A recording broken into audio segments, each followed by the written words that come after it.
How cells make reactions happen. Enzymes and ATP hydrolysis. In our last video, we saw that anabolic reactions build up molecules, require energy, that means they have delta G greater than zero, and won't run on their own. Whereas catabolic reactions break down molecules, release energy, they have a delta G less than zero, and proceed spontaneously. But many of life's key processes, making proteins, lipids, sugars, are all non-spontaneous because forming those bonds requires energy. So how do cells drive them? They have two tricks. First, enzymes, which lower the activation barrier. Second, coupling endergonic steps to exergonic ones like hydrolyzing ATP. Let's start with how cells lower activation energy using enzymes. Enzymes are biocatalysts. Without being consumed, they speed up reactions by lowering the activation energy. They bind a specific reactant or substrate in a precisely shaped active site, where active site and substrate functional groups align in 3D. An induced fit then reshapes the enzyme to stabilize the transition state and shave down the energy barrier. Because the active site matches its substrate so precisely, similar molecules can compete for binding.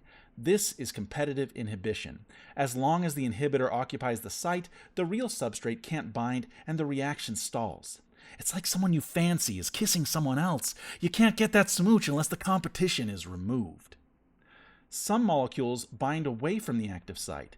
These are allosteric modifiers. Allo means other, steric means shape.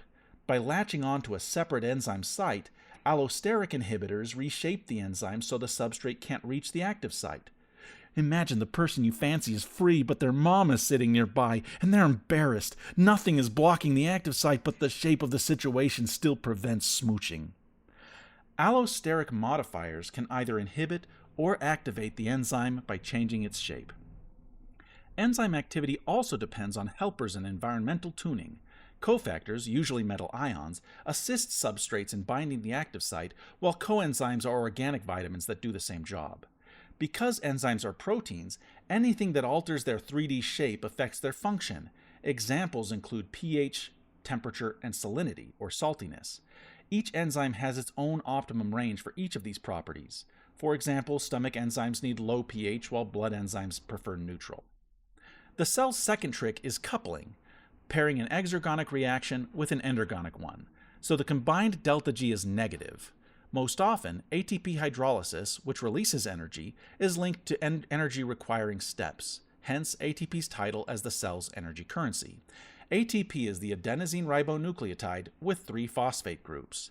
Each phosphate carries negative charges, so linking them in phosphoanhydride bonds stores lots of energy. Cells tap that stored energy for endergonic needs by hydrolyzing ATP. That's how cells overcome non-spontaneous energy barriers. Enzymes lower the hill, and ATP coupling fuels the climb. Thanks for watching.